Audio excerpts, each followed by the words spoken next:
might not have heard me clearly. I said from business beginning on Tuesday, in the course of the week, next week, we will have the third reading and the appropriations bill, should it be published over the weekend. But that is not to say it could be Tuesday, and the Honorable Junet is a member of the House Business Committee, and he knows it is a House Business Committee that schedules business for the week. And I believe when we meet on Tuesday 20th, we'll be able to schedule business for next week. Two, Honorable Speaker, there should be no excuse for any member of parliament to be anywhere else other than in the National Assembly, in chamber, debating, and therefore there were no surprises yesterday. Every member of parliament who's been elected by the people of Kenya from the constituents we are elected in, we should be in the House from Tuesday to Thursday. And it's a very short 4 hours in the afternoon, another 8 or so hours on Wednesday, Thursday, another short 4 hours, and we're off to our constituency. Honorable Speaker, let me just say, in the course of next week, between Tuesday and Thursday, when the House business schedules and the order paper will be published, Honorable Speaker, by Monday night, actually. Then the House business schedules when we transact what business. Junet, you want to pursue that? There is clarity now, but you know, Mr. Speaker, the course of the week is a course that you have to, with your indulgence now, Mr. Speaker, and the mood of the House is that on Tuesday we have the finance bill. Can we agree tentatively here and ask the House, Order, Honorable Junet. Order, members, order. For avoidance of any doubt and Honorable Junet's point of order, many members thought that by your vote last evening, you concluded the finance bill. You didn't. There is still the committee of the whole. The bill as you passed yesterday is the bill as published. The committee itself has proposed amendments. There are many members, I believe, will also bring amendments to the bill. And that will be in the committee of the whole, depending on what the House Business Committee, in which Junet yourself sits, you will give direction as to whether to start on Tuesday or Wednesday or whichever day. But I believe that in the course of business, we should be able to start on Tuesday and proceed until you finish. If you want to truncate the process, you can finish on Tuesday. If you want to mount spirited competition, including but not limited to divisions, then we may be able to go on up to Thursday. But be aware that the finance bill is not done yet. Order, no more points of order. Yes, Senior Counsel. Thank you, Mr. Speaker. Mr. Speaker, I need your guidance on a procedural matter, unless it escaped my attention at any one point. I'm looking at Standing Order 244C in terms of the order in which things are to be done. It suggests to me that the budget highlights and revenue-raising measures which would be presented by the Cabinet Secretary comes first under 244C1. On the same day, under 244C4, on that same day, then the Cabinet Secretary will then present a legislative proposal. It is that legislative proposal which, once presented under now Standing Order 245, constitutes and becomes the finance bill, which then is later discussed. So, Mr. Speaker, I want to understand a situation where the finance bill was already introduced, has already come to the second reading, and the budget proposals have not been made, and the proposal by the Cabinet Secretary has not been presented. What then were we discussing?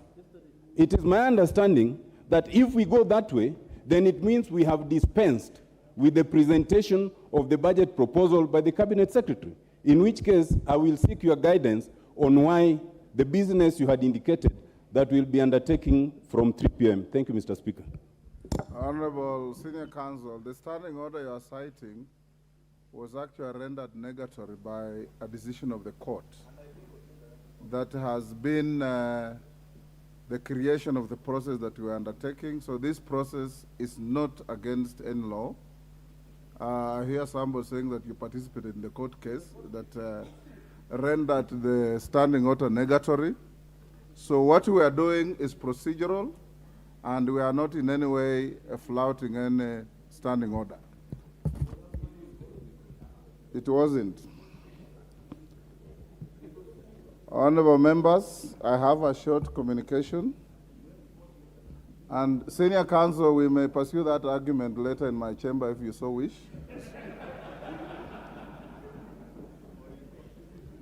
And it's in relation to interruption of business, pronouncement on the budget policy highlights, and revenue-raising measures for the national government for the financial year 2023-24. Honorable members, Section 40 of the Public Finance Management Act 2012 and Standing Order 244C require the Cabinet Secretary for the National Treasury to make a public pronouncement on the budget policy highlights and revenue-raising measures for the national government each financial year. In this regard, and as communicated earlier, the Cabinet Secretary will be making this pronouncement shortly. Honorable members, I wish to recognize the dignitaries present in the galleries today. They include members of the Cabinet, led by the Prime Cabinet Secretary, the Honorable Dr. Wycliffe Musalia Mudavadi, EGH. Other guests present today include Principal Secretaries, Chairpersons, and Chief Executive Officers of parastatals, senior government officials, members of the Diplomatic Corps, and the development partners. On behalf of the National Assembly and on my own behalf, I welcome all of you to the National Assembly. Honorable members, before I invite the Cabinet Secretary for the National Treasury and Economic Planning to make his pronouncement, I wish to remind the House that in accordance with the provision of Standing Order 244C3, the Cabinet Secretary shall be heard without question or clarification sought. Further, the provisions of the Parliamentary Powers and Privileges Act 2017 do apply to the Cabinet Secretary during this sitting. Not all Cabinet Secretaries present, but only the Cabinet Secretary for the Treasury and Planning.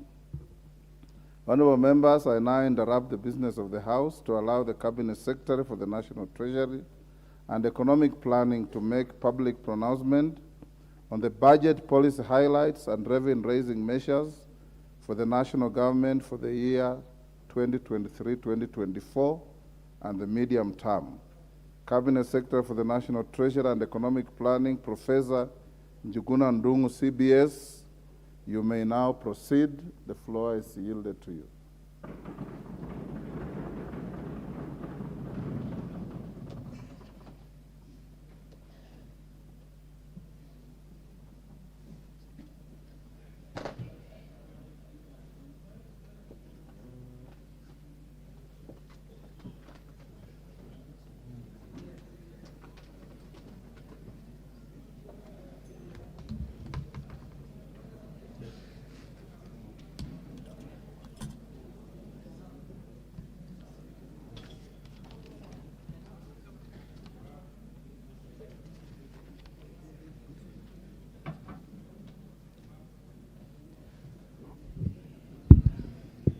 Mr. Speaker,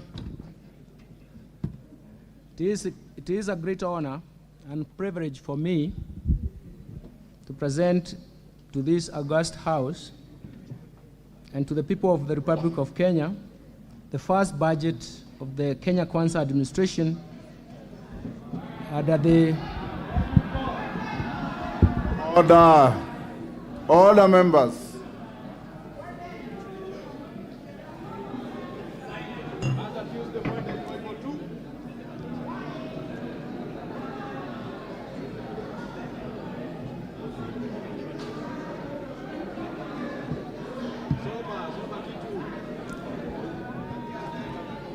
Okay, Ada.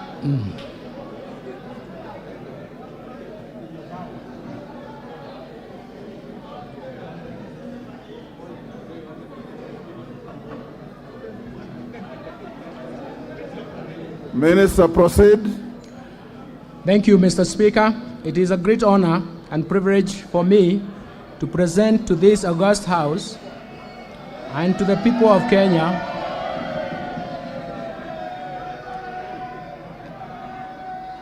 the first budget of the Kenya Kwanza administration under the leadership of His Excellency Dr. William Samoei Ruto, the President of the Republic of Kenya, and the Commander-in-Chief of the Defense Forces. I do this in compliance with the Standing Order number 241 of the National Assembly and Section 40 of the Public Finance Management Act of 2012 that requires the Cabinet Secretary for the National Treasury to make pronouncement of the budget policy highlights and revenue-raising measures to the national government. This being the first budget following the conclusion of the general election held in August 2022, allow me to congratulate all the honorable members who were re-elected and those who are serving for the first time in this august House. I look forward to working closely with all of you as we implement the bottom-up economic transformation agenda designed to achieve a sustained economic recovery for improved livelihoods for all Kenyans. Before I proceed, Mr. Speaker, allow me to take this opportunity to express my deep appreciation to His Excellency, the President for appointing me to the Cabinet Secretary, to the position of the Cabinet Secretary of the National Treasury and Economic Planning, and entrusting me with the honor of overseeing the management of macroeconomic policy and public financial management for this great nation. I also wish to extend my sincere gratitude to His Excellency, the President, for his wise counsel during the preparations of this budget policy highlights and revenue-raising measures that will lay a strong foundation for our socio-economic transformation. Mr. Speaker, the financial year 2023-2024 budget has been prepared against a background of a challenging external and domestic environment. In addition, the COVID-19 pandemic, Kenya has, over the past years, suffered and also a series of devastating negative and persistent shocks that include the worst drought in decades, as well as adverse spillover effects of the conflict in Eastern Europe and a tight global financial market condition. The combination of all these negative and continuing shocks are what we describe as a perfect storm that has confronted this new administration. The extreme climate change events have emerged as key drivers of food security and increased cost of living. Indeed, our people are currently confronted with increasing higher prices of basic foods, commodities, energy, and transport. This calls for urgent and decisive interventions, especially on our supply side response.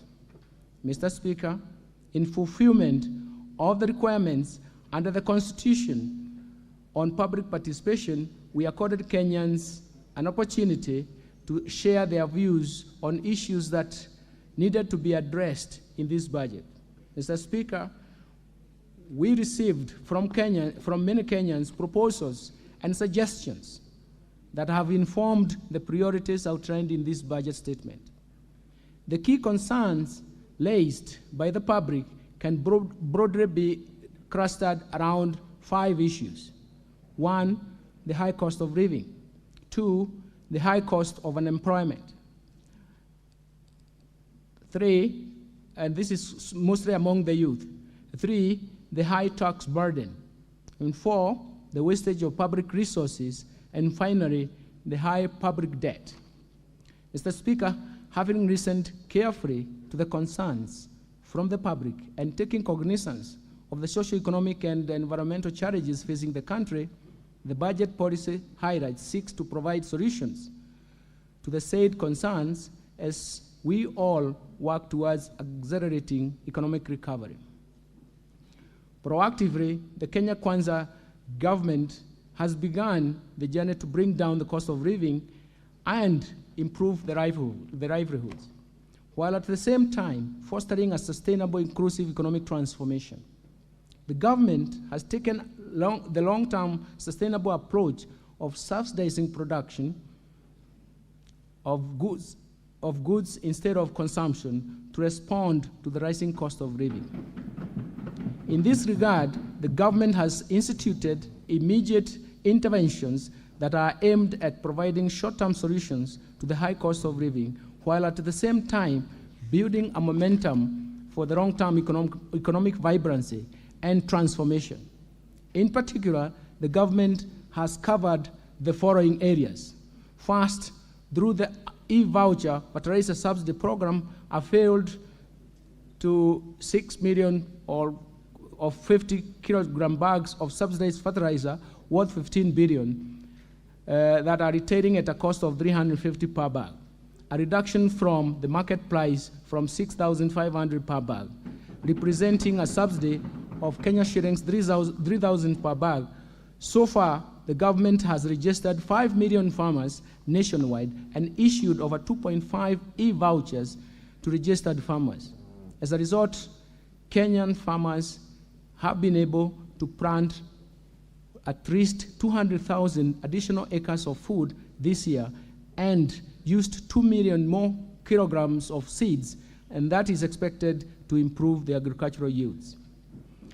Second, the government has granted duty waivers for importation of key food products such as white maize, rice, yellow maize, soya beans, soya bean meal, assorted protein concentrates, and feed additives effective from 1st February to 6th February, 1st February this year to 6th August 2023. This has been done in order to bridge the food stocks deficit and will lower the cost of food prices.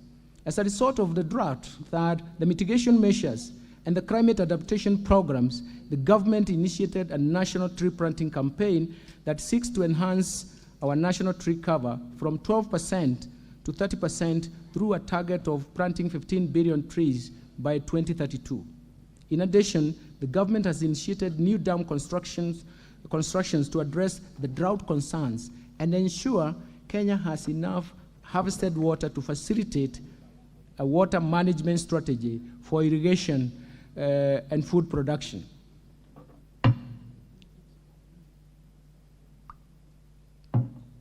Fourth, the government has invested very heavily in biotechnology research and uptake of drought-tolerant crops to promote food security, particularly in marginalized areas. In the current year, over 250 metric tons of assorted drought-tolerant seeds valued at Kenya shillings 50 million have been distributed in Embu, Meru, Makueni, Machakos, Tharaka Nithi, Murang'a, Nyeri, Siaya, and Busia counties. Fifth, the government has reformed the National Health Insurance Fund to meet the urgent needs of Kenyans at the bottom of the socio-economic structure by actualizing its purpose as a social medical insurance facility. In addition, the government has committed to deliver universal health coverage to ensure that every Kenyan attains dignified health care at a minimum subscription fee. And finally, the government has reviewed the policy on the energy sector with the aim of developing and diversifying this market further by improving the sourcing and supply of cooking gas that inevitably has resulted in high costs that drive domestic inflation.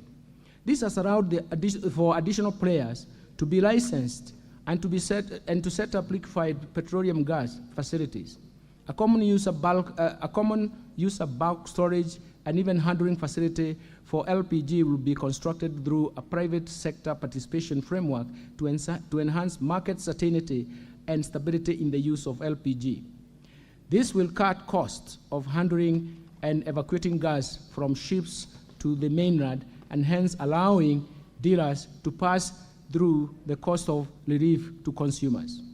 Mr. Speaker, in order to improve service delivery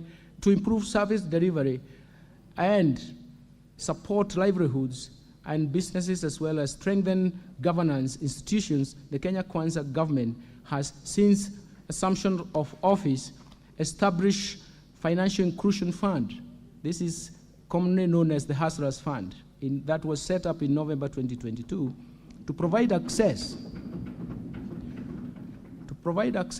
to affordable credit to individuals and MSMEs, medium and small enterprises, and to encourage savings.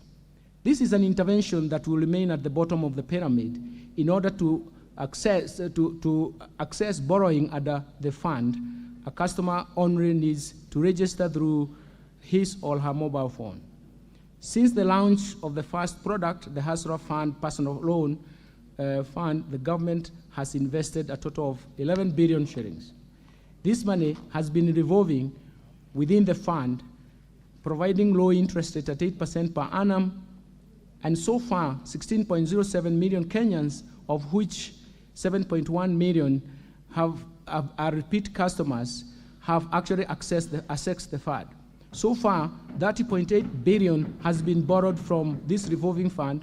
In addition to borrowing, the fund is designed to encourage savings.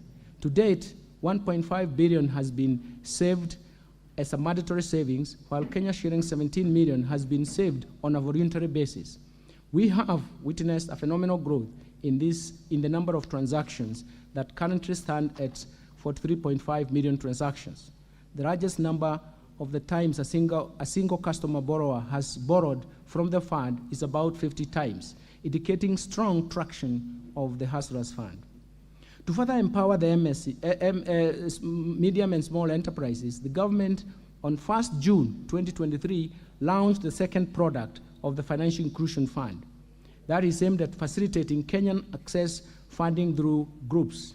This follows the phenomenal success of the personal loans products under this initiative, and this will allow lending groups such as chamas and SACCOs and SACCOs. The groups can now borrow loans from between 20,000 shillings to 1 million shillings. Third, we have redesigned the competence-based education curriculum to make it responsive to our education needs.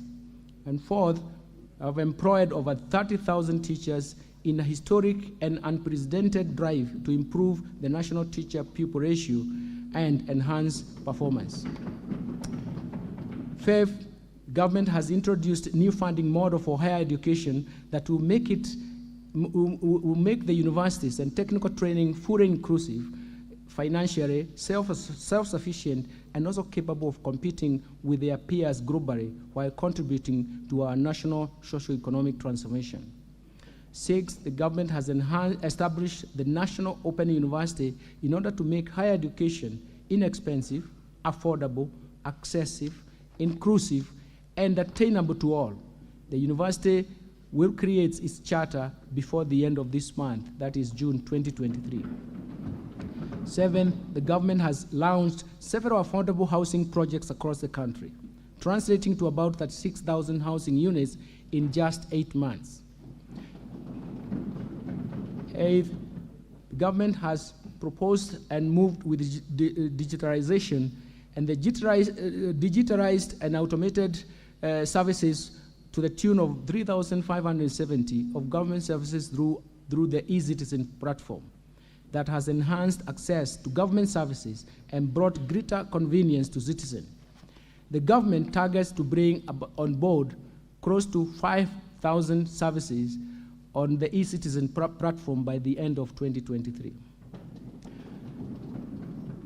Number 9 is the government has launched a data protection registration system to provide digital identity to all Kenyans in order to facilitate the transactions between the government and its citizens. Finally, returned the port operation from Mombasa and Naivasha to Mombasa. Returned the port operations from Nairobi and Naivasha to Mombasa in order to revamp the coastal economy and give importers, especially the business community, a choice on cargo clearance. The government has introduced a G2G, a government-to-government arrangement for oil importation to provide a longer-term supply of fuel and ease the monthly demand of US dollars in a situation where global dollar shortage was ensuing. Government has also appointed 4 Court of Appeal judges and 2 judges of the Environment and Land Courts in line with the recommendations of the Judicial Service Commission to strengthen the judiciary. Further, the government escalated the actualization of the judiciary fund that will increase the allocation of resources towards enhancing the access to justice. And finally, the government has enhanced the independence of the National Police Service by granting them financial autonomy as envisaged in our Constitution.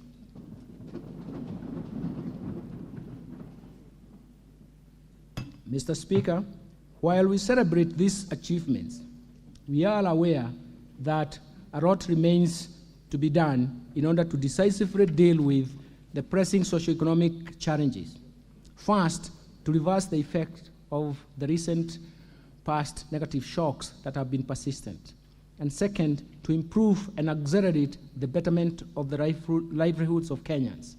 It is for this reason that the government is implementing the bottom-up economic transformation agenda, popularly referred to as BETTER, which is geared towards economic turnaround and inclusive growth. It is aligned to this agenda. It is in alignment to this agenda for this year's budget theme carries that spirit. This year's budget the theme is bottom-up economic transformation and climate change mitigation and adaptation for improved livelihoods of Kenyans. Consistent with this, the government will scale up implementation of policy priorities and structural reforms under the bottom-up economic transformation agenda, as detailed in the 2023 budget policy statement and the 4th medium-term plan, MTP4, which is currently under development, and that will guide the attainment of these development objectives, as well as a continuation of the Kenyan Vision 2030 and Sustainable Development Goals. The strategy will involve increasing investments in 5 strategic sectors that have the largest impact and linkages to the economy, as well as on household welfare as the starting point. These 5 sectors include agricultural transformation, micro and small medium enterprise economy, housing and settlement, healthcare and digital superhighway, as well as the creative industry. Special focus will be placed on the interventions that reduce the cost of living, create jobs, achieve more equitable distribution of income, enhance social security, and expand the tax base for more revenues to finance development. And finally, also geared towards increasing foreign exchange to give us flexibility in that market. Mr. Speaker, we intend to implement the policy priorities within a sustainable fiscal framework. Overall, we have moderated our spending to ensure the value for money and enhanced the revenue mobilization efforts to ensure that our public debt remains on a sustainable path. Prioritization is critical because resources are scarce, thus limiting our capacity and desire to cover everything at once. In this regard, the budgeting process for the priority programs under the bottom-up economic transformation agenda will be managed through a value chain approach. This has ensured that the resources allocated along the value chain are allocated to all the components along the value chain, thereby eliminating duplication of roles, removing any funding gaps, and enhancing efficiency in the use of available budgetary resources. Mr. Speaker, it is now my privilege and honor to present the economic and fiscal policy underpinnings the government's bottom-up economic transformation agenda for improved livelihoods to Kenyans. Thereafter, I will broadly outline the proposed resource allocations and revenue-raising measures that the government will implement in the financial year 2023-2024 budget. But before I proceed to elaborate on programs, let me start by highlighting the economic context in which this budget has been prepared. Let me start with economic policy context and focus on the global economy. Mr. Speaker, the financial year 2023-2024 budget has been prepared against a background of increased uncertainties in the global economic outlook, reflecting continued geopolitical tensions, particularly the ongoing conflict in Eastern Europe, and the pace of monetary policy tightening amidst concerns about financial sector stability in the advanced economies. As a result, the global economic growth is projected to slow down to 2.8% in 2023 from 3.4% in 2022. Economic prospects are also expected to slow down across regions and countries. Nevertheless, the commodity prices in the global markets, particularly oil and food, have been easing due to improved and functioning supply chains. Let me turn to domestic economy. Mr. Speaker, on the domestic scene, the economic growth for 2022 slowed down to 4.8% from 7.6% in 2021 due to adverse impact of the multiple shocks that affected the economy.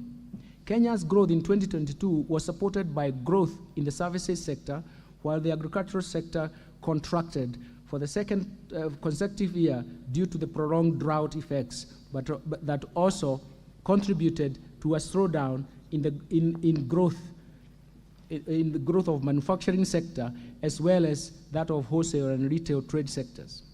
Mr. Speaker, the economy is expected to rebound and expand by 5.5% in 2023, up from 4.8% in 2022. And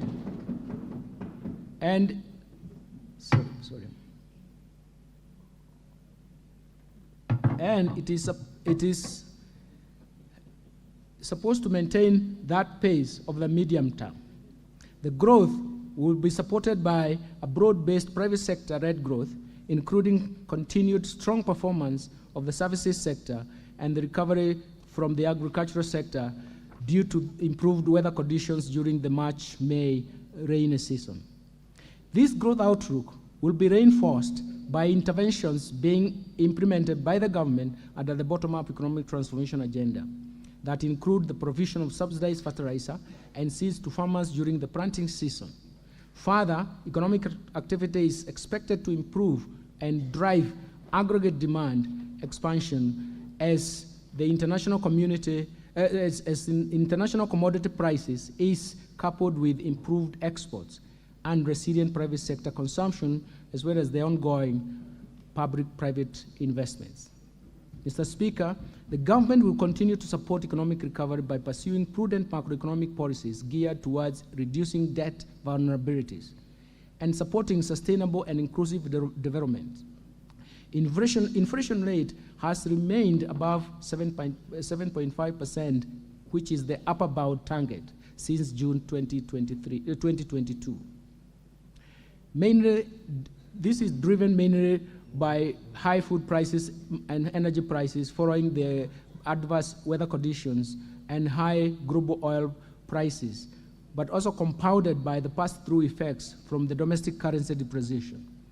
In order to anchor inflation expectations, the Central Bank of Kenya, through Monetary Policy Committee, tightened monetary policy during the last 1 year by raising the central bank rate to 9.5% in March 2023 from 7.5% in May 2022. This monetary policy action, together with improved agricultural production occasioned by the long rains and supported by fertilizer subsidy program and the ongoing importation of key food items, particularly maize, cooking oil, rice, sugar, at a duty-free window, are expected to ease the domestic prices and basic food items. Already,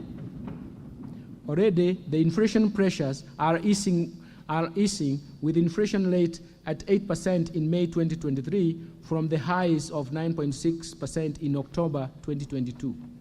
Inflation rate is expected to return to the target range within the second quarter of financial year 2023-2024.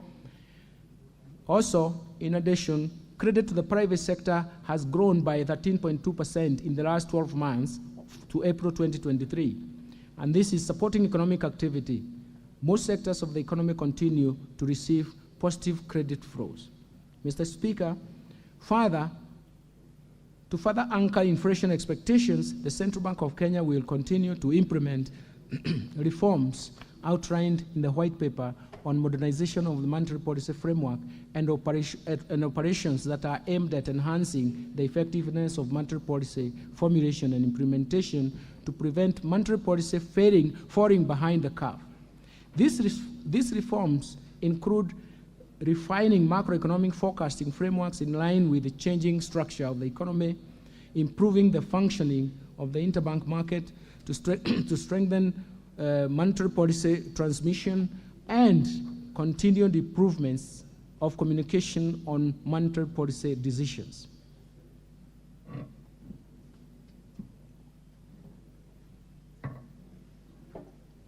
Mr. Speaker, the fiscal policy stance over the medium term aims at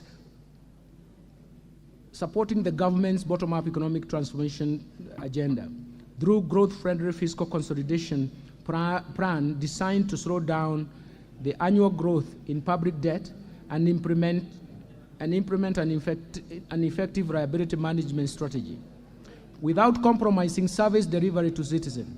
This will improve the country's debt sustainability position.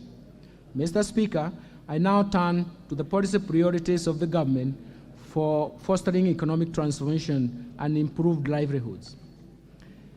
The policy priorities and structural reforms for improved livelihoods start with the bottom-up economic transformation agenda. Mr. Speaker, this year's budget places special emphasis on priorities at the bottom-up economic transformation agenda, which is detailed in 2023 budget policy statement that was approved by this House in March 2023. This agenda is premised to address the challenges of the economy is facing, to stimulate economic recovery, bolster resilience while building on the success realized over time. The strategy will involve increasing investment in at least 5 sectors envisaged to have the largest impact and linkages to the economy, as well as on household welfare. The priority programs are classified under 2 categories, namely the core pillars and the enablers that aim at the creation of a conducive business environment for socio-economic transformation. Mr. Speaker, as indicated earlier, in this statement, the core pillars include agricultural transformation, micro, small, and medium enterprises of the economy, housing and settlement, healthcare, and digital superhighway, and in creative industry. In order to make this program feasible, the government will implement strategic interventions under the following key enablers. First, the infrastructure, manufacturing, the blue economy, the services sector, the environment and climate change, education and training, women agenda, youth empowerment and development agenda, social protection, sports, culture and arts, as well as the governance. Mr. Speaker, in order to realize the aspirations of the bottom-up economic transformation agenda, the government will first continue to maintain macroeconomic stability and enhance the security to foster and secure conducive business environment for all Kenyans and their investment. Second, the government will intensify national infrastructure development and connectivity of roads and port, energy and fiber optic infrastructure to lower the cost of movement of people and goods, lower the cost of doing business, thereby enhancing profitability of businesses. Third, the government will enhance investment in key economic sectors for broad-based sustainable economic recovery by promoting agricultural transformation, growth in manufacturing, environmental conservation and water supply, food security, climate change mitigation and adaptation, tourism recovery, and sustainable land use and management. In this regard, food security and climate change will also become a focal point for policy for policy formulation going forward. Fourth, the government will expand access to quality social services in health, education, and appropriate social safety nets for the vulnerable population. And finally, the government will support the youth, women, persons living with disabilities through government-funded empowerment programs that leverage on partnership with private sector organizations. Mr. Speaker, the government, under the support of the development partners, is implementing a program that aims at boosting revenue mobilization to reduce total expenditures as a percentage of GDP, thereby providing growth-friendly fiscal consolidation plan designed to slow down the annual growth of public debt and implement an efficient liability management strategy, without at the same time compromising service delivery to citizens. The fiscal consolidation plan targets to gradually reduce the fiscal deficit, including grants, from 6.2% of GDP in the financial year 2021-2022 to 5.8% of GDP in the financial year 2022-2023 to 4.4% of GDP in financial year 2023-2024, and further reduce the fiscal gap further to 3.6% in financial year 2025-2026.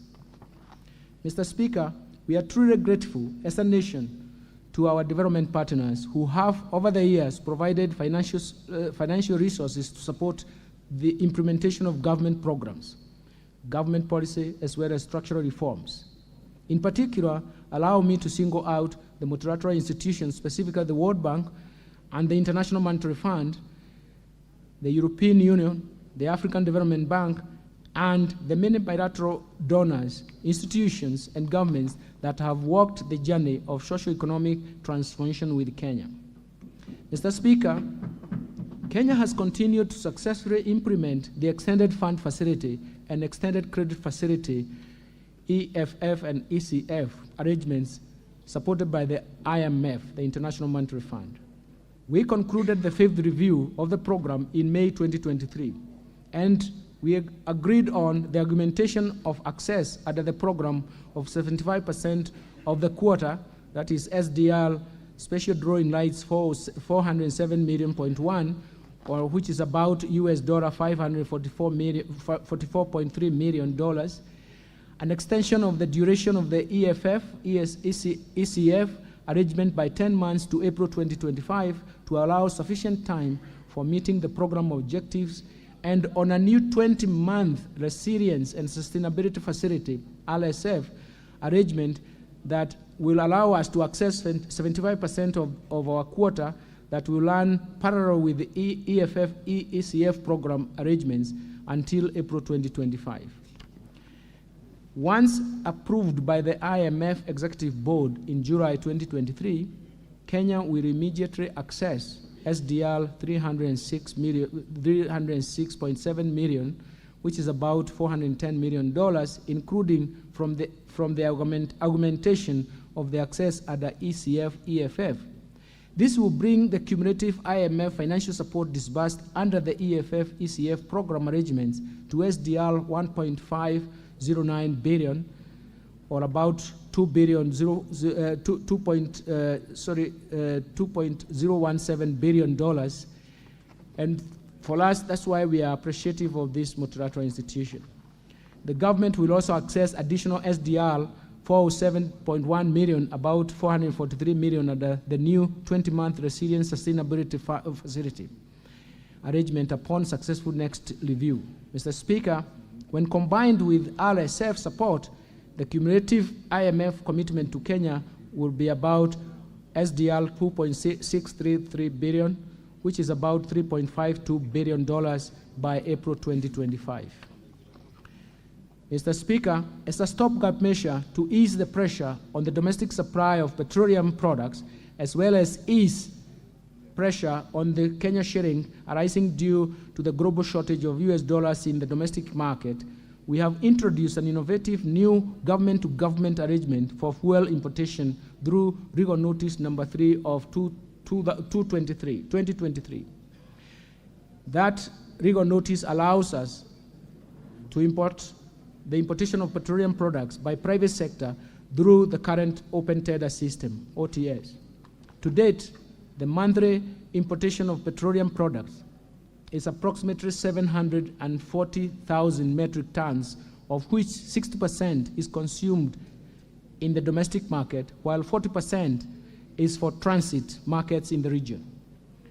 This product is currently paid for using United States dollars, which puts strain on foreign exchange availability and pressure on nominal exchange rate and ensuing exchange rate volatility in the market on a monthly basis. Mr. Speaker, to contain the pressure of the US dollar availability in the market, as well as exchange rate volatility on a monthly basis, the government entered into a memorandum of understanding with governments of oil-producing countries under which framework agreements have been signed with petroleum exporting companies for the supply of petroleum products on extended credit period of 180 days. The objective of this arrangement is first to ease the monthly demand of the US dollars in the foreign exchange market that is driven by petroleum imports, and by extending time required to source the US dollars from the current 5 days to 180 days. Second, to allow space to activate the interbank foreign exchange market and thus stem currency speculation, it was necessary to enter into this program that we intended to reduce the cost of petroleum products by lowering the economies of, leveraging on the economies of scale that arise from having longer supply contracts up to 270 days with potential suppliers. And fourth, we wanted to make sure that we avoid supply disruptions by safeguarding longer-term supply contracts for petroleum products. And finally, it has allowed us to structure, in the future, to structure the fuel pricing mechanism that will be dependent on market conditions. Currently, the fuel pricing mechanism coordinates expectations of price revisions on the 15th day of every month, a situation that does not reflect appropriate market conduct, as well as encourage diverse market development paths in this subsector. I now turn to climate change mitigation and adaptation. Mr. Speaker, the climate change has become a pressing issue globally. Like other economies, Kenya's economy is vulnerable to its ravaging impacts. Indeed, we have just come out of the worst drought in 40 years, which has claimed lives of people and livestock, while at the same time threatened the livelihoods of millions of Kenyans. Given our vulnerability to climate change, it is imperative that we build a more climate-resilient economy. For this reason, the government has stepped up climate adaptation and mitigation efforts, including green energy, smart agriculture, decarbonized manufacturing, e-mobility, and green building.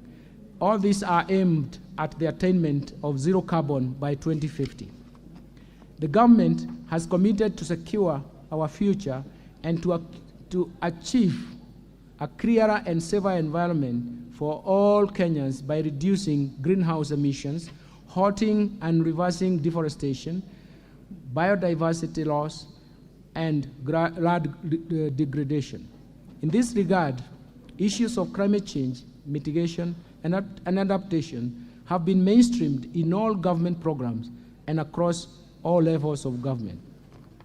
As part of drought mitigation measures and the climate adaptation program, the government is implementing a national tree planting campaign, which is championed by His Excellency the President and seeks to enhance our national tree cover from 12% to 30% by year 2032. This will entail planting at least 15 billion trees over that period.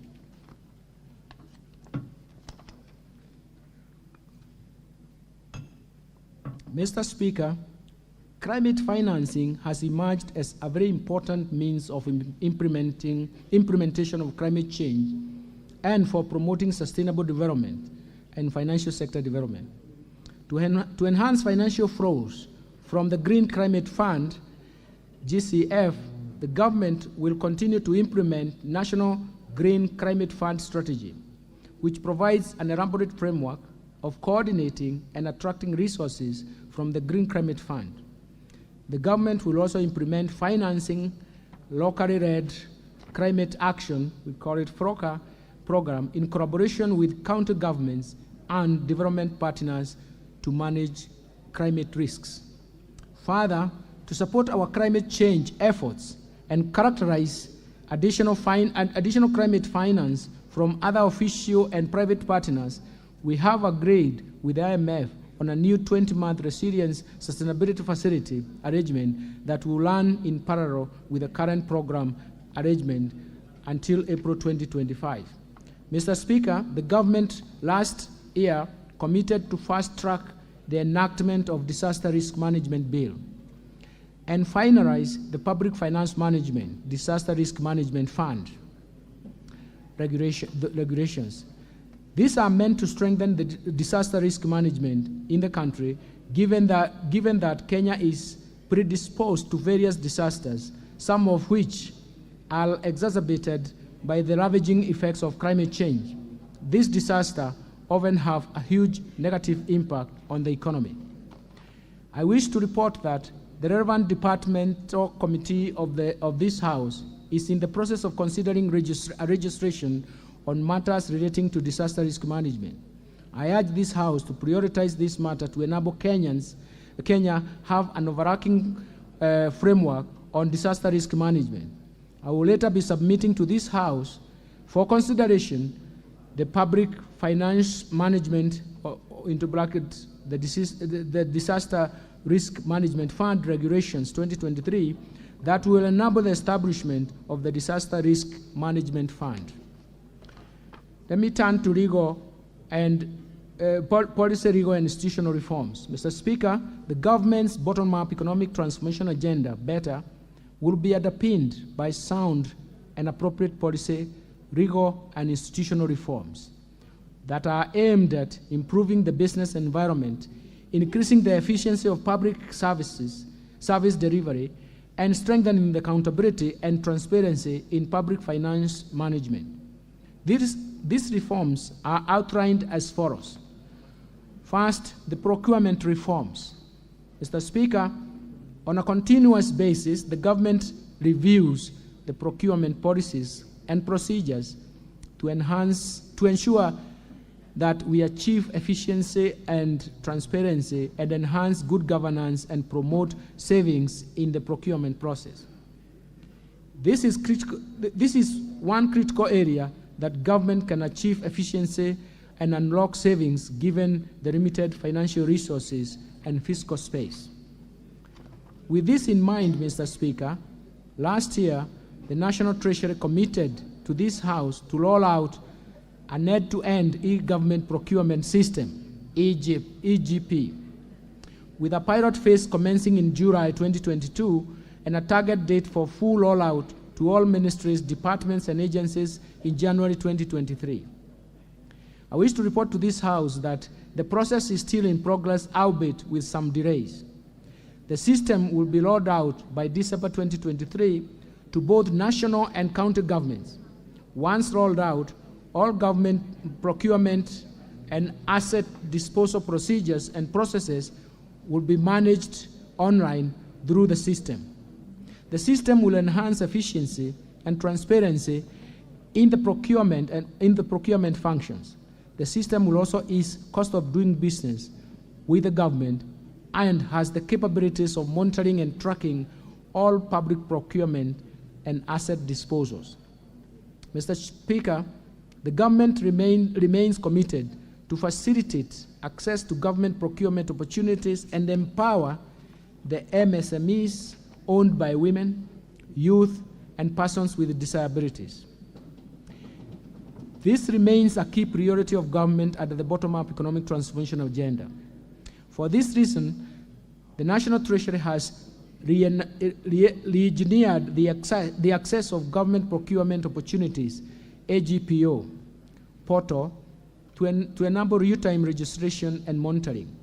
The National Treasury has also directed all procuring entities to ensure prompt payment of all contracts successfully implemented at the AGPO that will enable businesses owned by the target group access liquidity promptly.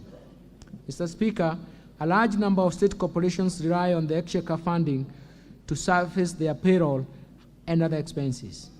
Over the years, bloated payrolls have remained a large burden to the Exchequer, resulting in cumulated unserviced statutory obligations and also pensions liability running into billions of Kenya shillings.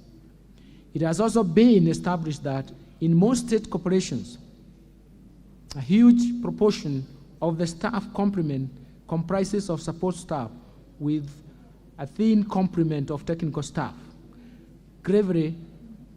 This gravely affects the core service delivery. To address this challenge, the State Corporations Advisory Committee, SCAC, will immediately embark on an aggressive program to rationalize staff establishment to keep them lean and strictly adhere to 70-30 ratio of technical staff to support staff. In addition, the National Treasury shall henceforth only approve budgets for hiring staff for only state corporations that have received approvals from the State Corporations Advisory Committee, the Public Service Commission, PSV, and Salary and Remuneration Committee together jointly. This requirement is in addition to confirmation of the requisite funding. Mr. Speaker, to support the restructuring of the state corporation, the Cabinet approved the Privatization Bill 2023. It seeks to repeal the Privatization Act of 2005 and streamline the privatization process and in order to restructure the state-owned enterprises. This was subsequently submitted to this House by the National Treasury in May 2023. The bill, once enacted, will enable the selected state-owned enterprises to achieve their full potential by entrenching commercial principles and reduce their reliance on the Exchequer funding. I urge honorable members to support the government in this endeavor.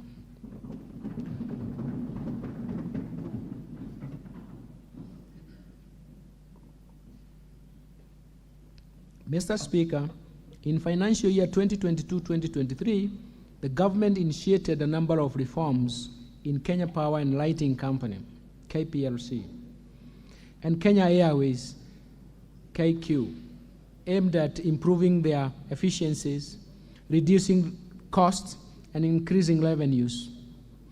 To further enhance KPLC's financial sustainability, the government will restructure the balance sheet, mainly focusing on the huge loan balances, payables, and receivables.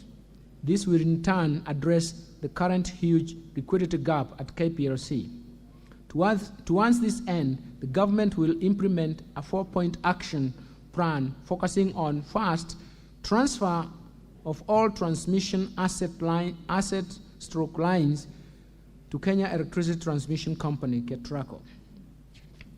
Second, the government will settle outstanding rural electrification schemes, RES operations, and maintenance costs, which has a deficit of 19.4 billion as of June 2022, and ensure that KPLC and Rural Electrification and Renewable Energy Corporation enter into a commercial contract for the future rural electrification schemes maintenance costs.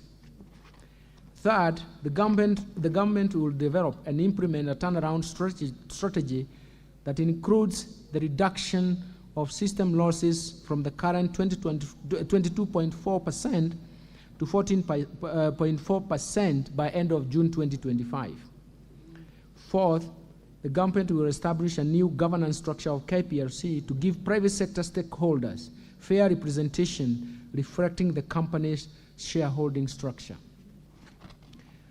With regard to Kenya Airways, the government's policy stance is to turn around the airline and position it as a Pan-African carrier that will ensure it is run with profitability and sustainability objectives, eventually reducing the airline's dependency on budgetary support.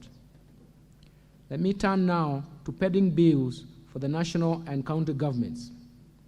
Mr. Speaker, the total outstanding national government's pending bills as of 31st March 2023 amounted to 537 Kenya shillings 537.2 billion, comprising of 450 billion for state corporations, semi-autonomous government agencies, and Kenya shillings 79.3 billion for ministries, departments, and agencies. During the same reporting period, the county governments reported pending bills of Kenya shillings 159.7 billion. The management of the pending bills is a challenge. In the public eye, will form an important benchmark, and in the public eye, it will form an important benchmark upon which the overall integrity of government style of financial management will be tested and judged.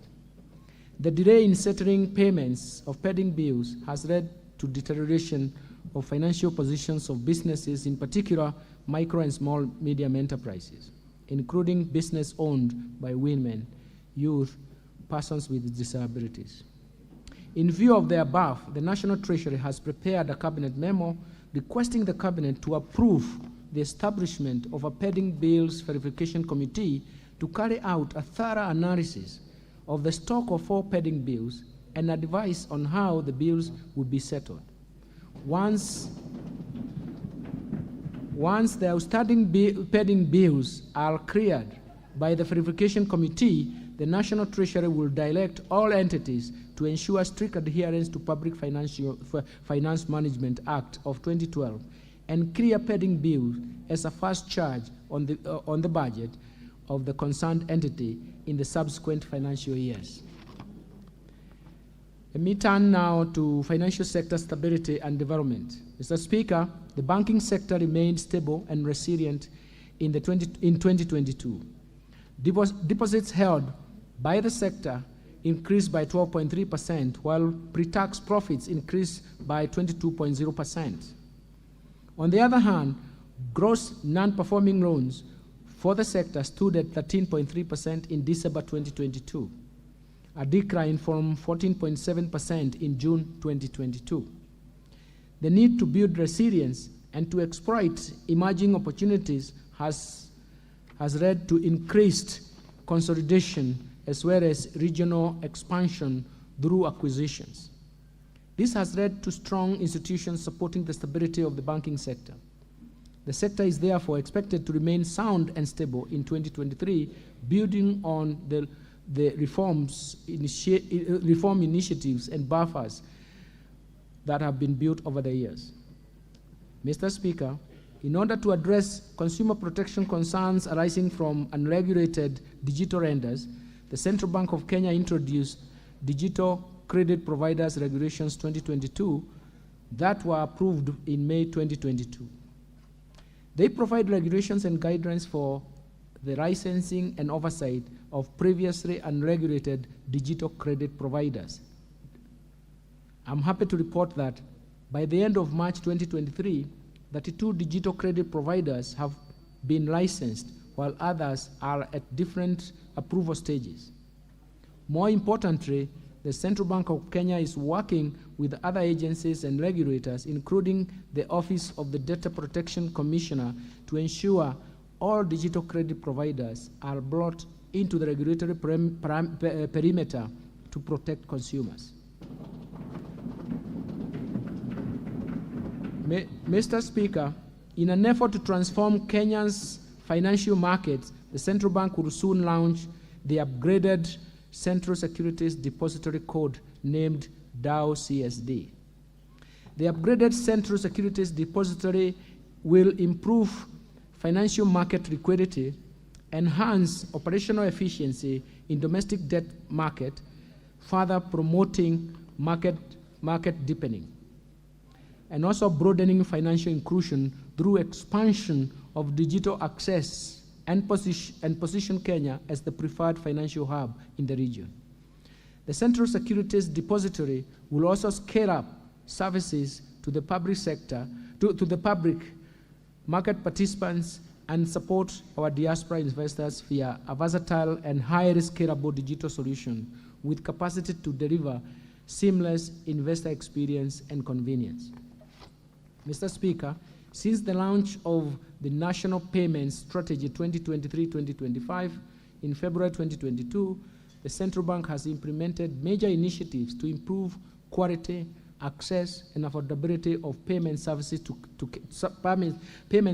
Kenyans. These include implementation of mobile money interoperability, licensing of new payment service providers, and rollout of key standards that increase convenience of payment services in line with global best practices.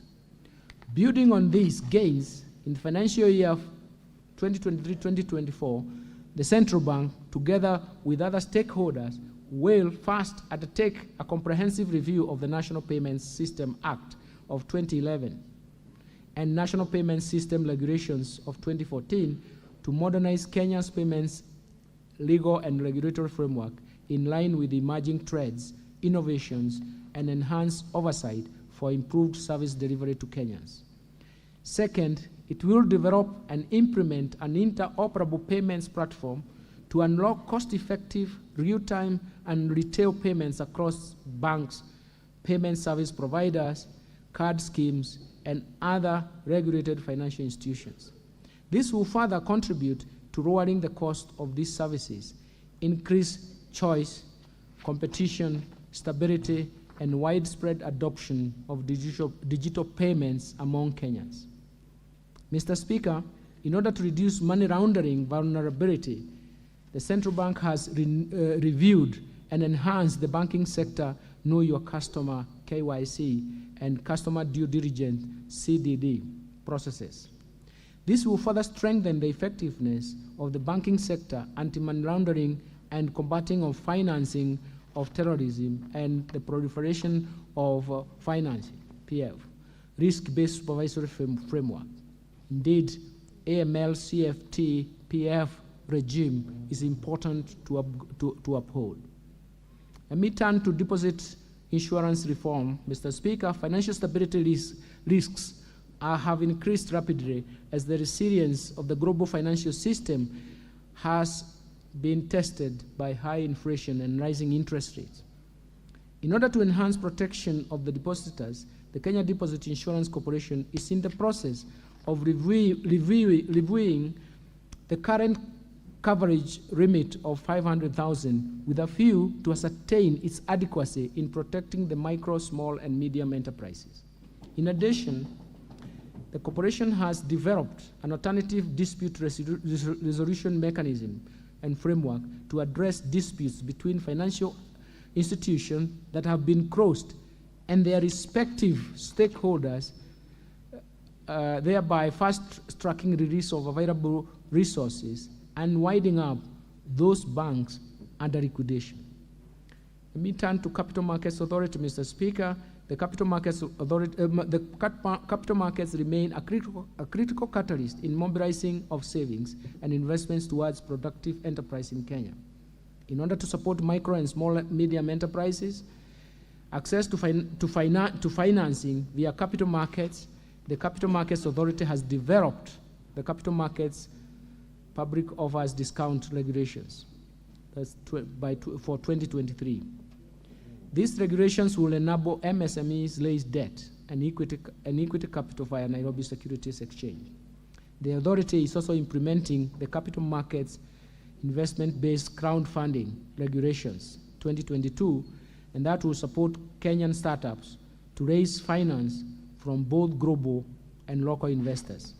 Mr. Speaker, as part of these initiatives to support the real estate sector, the LAP Trust, Imara Real Estate Investment Trust, late, has been listed in Nairobi Securities Exchange following the approval of the Capital Markets Authority. This will provide investors with a unique opportunity to invest in a diversified portfolio of income-generating real estate assets. Let me turn now to pension reforms. Mr. Speaker, pension coverage in Kenya currently stands at 22% of the working population, leaving majority of Kenyans without a pension cover. This underscores the need to extend pension coverage to the informal sector, which constitutes the majority of our workforce. To this end, Mr. Speaker, the government is working on a national pensions policy to address key concerns on coverage, portability of schemes, reciprocal arrangements to address concerns of Kenyans in the diaspora, and mitigate the fragmentation in the sector. In furtherance of the ideals at the bottom-up economic transformation agenda, the National Treasury has established an innovative scheme, the Kenya National Enterprise Savings Trust, KNEST, with a focus on the population in the informal segment of the economy. In order to promote uptake of the scheme, we will deliberately form strategic partnership to facilitate voluntary pension contributions for individuals in this sector and to continue to explore options to provide diverse pension solutions for self-employed individuals. Mr. Speaker, to effectively administer the public service pensions, the National Treasury will invest in modern technology and digital solutions to streamline pension processes and improve service delivery. In this regard, public service schemes will provide user-friendly online platforms that allow the pensioners to access their pension statements, make inquiries, and update their personal information conveniently. The government continues to implement public service superannuation schemes with the end goal of easing the burden of pension payments by the government. Let me turn to insurance reforms, Mr. Speaker. In the past 2 years, the insurance sector has grown by 3.36 billion shillings from a premium of 273 billion. The industry has also attracted investment from key multinational players. In order to further enhance the growth of the sector, the Insurance Regulatory Authority has rolled out a micro-insurance framework that will contribute to increase penetration coverage for the individuals with low incomes. The authority will strengthen private insurance's role in the universal health care coverage, promote crop and livestock insurance, as well as support insurance for MSMEs. Mr. Speaker, there are no deterrent measures under the Insurance Act to motivate accountability and observance of directors' duties as well as senior managers' professional responsibilities. To address this shortcoming, I have submitted to this House Insurance Amendment Bill 2023 to provide for offenses relating to the management of an insurer. In addition, the bill will contain other amendments aimed at enhancing the efficiency of the Insurance Regulatory Authority in regulating the insurance industry. Let me turn to SACCO societies reforms, Mr. Speaker. The SACCO industry is characterized by many small and medium-sized SACCOs that find it difficult to effectively compete in the deposit-taking and credit markets. To address this challenge, the SACCO Societies Regulatory Authority, SASRA, is working on amendments to SACCO Societies Act 2008 that will provide the licensing and supervision of shared SACCO services platform. This initiative will improve the efficiency and competitiveness of SACCOs through establishment of cost-sharing digital platform to enable small SACCOs achieve economies of scale, while at the same time mainstreaming regulatory compliance in a cost-effective manner. Mr. Speaker, 12 years ago, the government introduced prudential regulation to secure financial stability of SACCOs and boost savings for members. However, there has been a lack of a resolution mechanism for financially distressed SACCOs. In addition to addressing these challenges, the SACCO Society Regulatory Authority has proposed amendments to the SACCO Societies Act 2008 to provide for a framework for appointment of trustees to the Deposit Guarantee Fund for SACCOs in Kenya, DGF. Let me turn to Unclaimed Financial Assets, Mr. Speaker. The Unclaimed Financial Assets Authority Act does not provide for claimers to designate a beneficiary of their assets or to a cause of their choice, and therefore any claim must be paid to the claimant.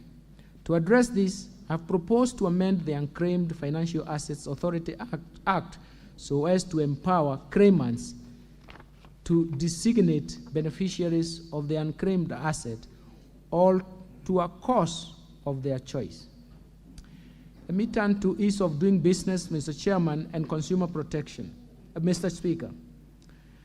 Mr. Speaker, in order to ease the cost of doing business and minimize compliance costs for micro, small, and medium enterprises, the Competition Authority of Kenya will exempt MSE, medium and small enterprise sector from merger notifications, thus enabling startups, digital businesses, among others.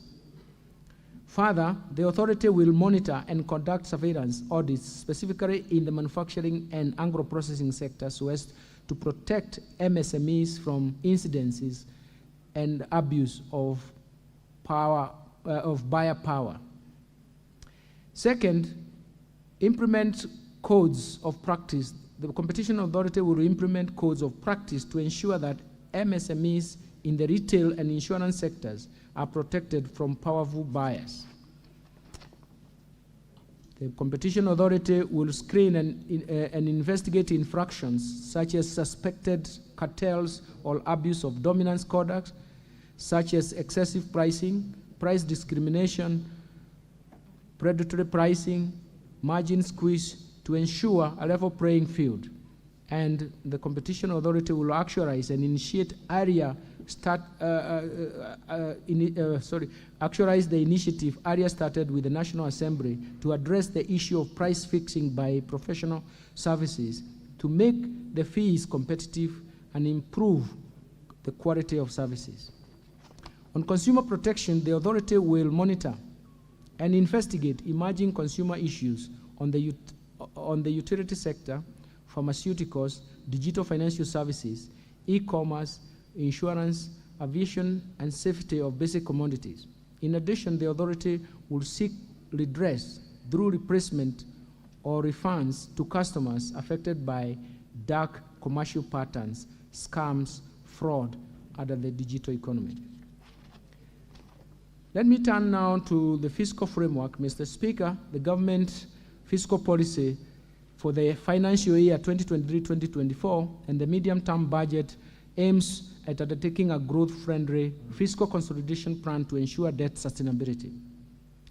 This will be achieved through improved revenue collection, primarily through broadening of the tax base and containing overall expenditure to target set, while prioritizing higher impact social and investment expenditure.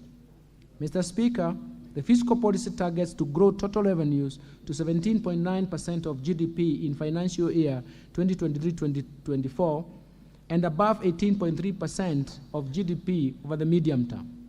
As part of the economic turnaround plan, the government will scale up revenue collection efforts by the Kenya Revenue Authority, KRA, to a target of Kenya shillings 4.0 trillion over the medium term. In order to achieve this, the government is undertaking a combination of both tax administrative measures and tax policy reforms. Mr. Speaker, regarding tax policy, the government will implement the national tax policy and finalize the medium-term revenue strategy for the period financial year 2023-2024 to 2026-2027. The national tax policy, which is before this House, will enhance the administrative efficiency of the tax system, provide consistency and certainty in tax registration and management of tax expenditures. The medium-term revenue strategy comprises rigorous administrative and policy measures to reform the tax system, which is expected to boost tax revenue over the medium term.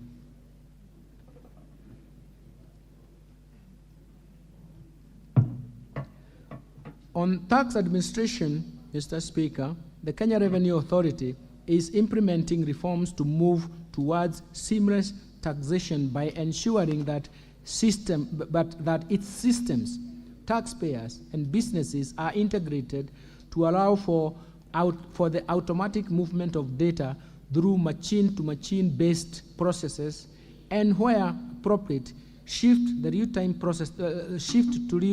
processing. This will enable KRA to monitor business transactions in real time, therefore sealing revenue leakages through tax avoidance and evasion.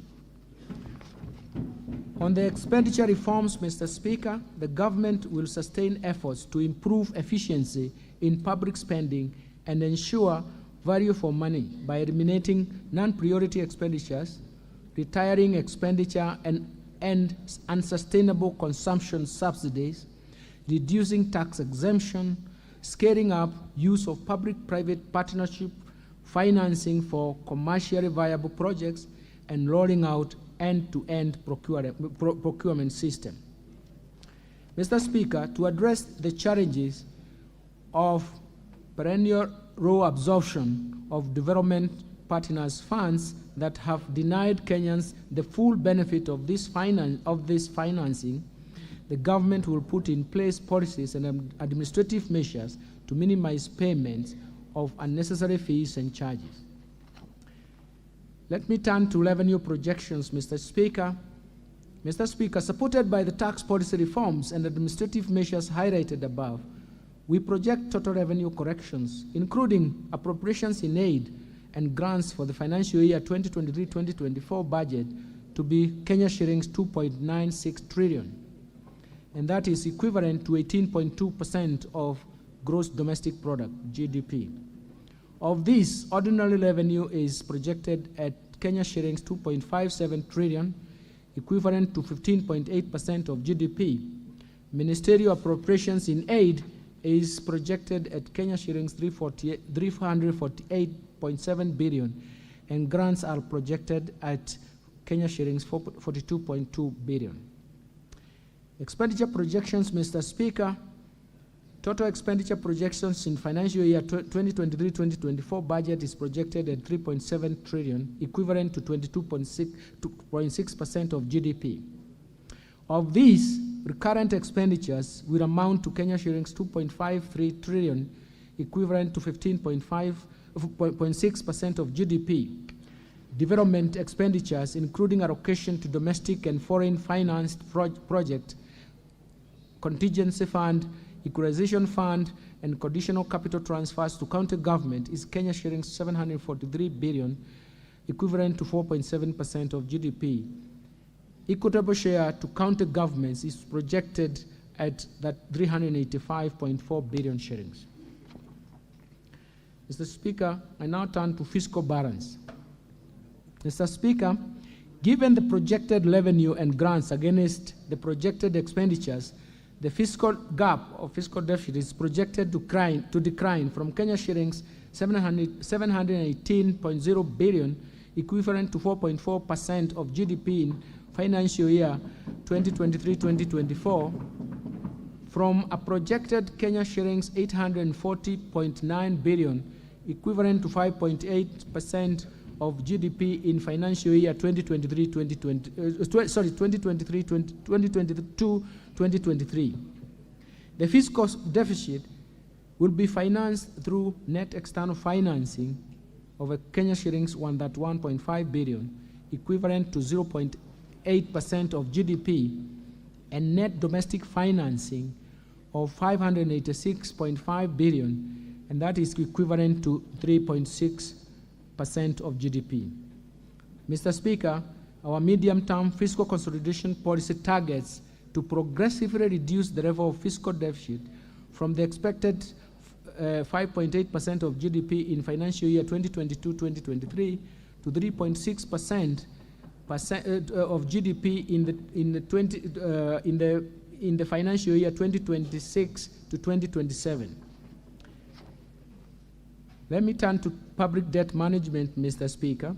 Kenya's public debt remains sustainable, but with elevated risks of debt distress due to persistent global shocks that adversely affect the liquidity ratios. The depreciation of the Kenya shilling against major currencies and the rise of interest rates have elevated cost of debt service. Further, the depreciation of the currency has increased the size of the public debt stock, as half of the public debt is actually denominated in foreign currency. Although the debt burden has risen, Kenya has not accumulated debt service arrears, and the government is committed to honor all public debt obligations as they fall due. Over the medium term, revenue-driven fiscal consolidation policy stance is expected to improve further the country's debt sustainability ratios and debt carrying capacity.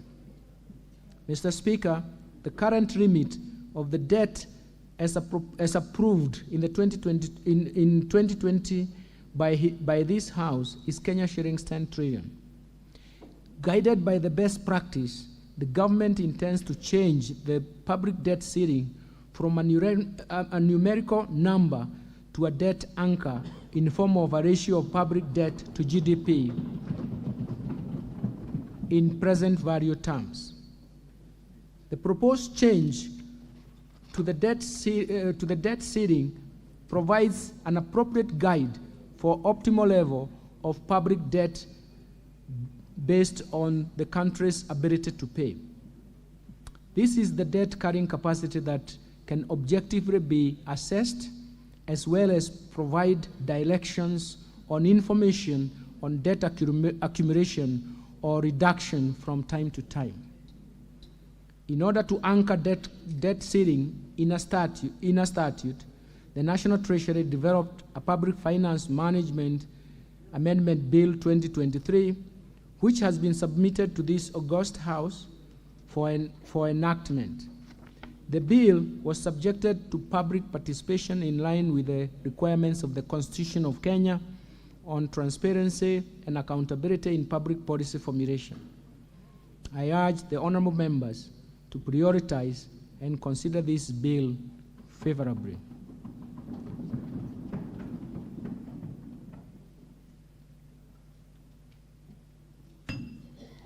Mr. Speaker, the external debt service is projected to increase to Kenya shillings 475.6 billion in financial year 2023-2024 from Kenya shillings 242.1 billion in the financial year 2023, for financial year 2022-2023, mainly reflecting redemption of the US dollar 2.0 billion Eurobond, which is approximately 241.8 billion with the current exchange rate.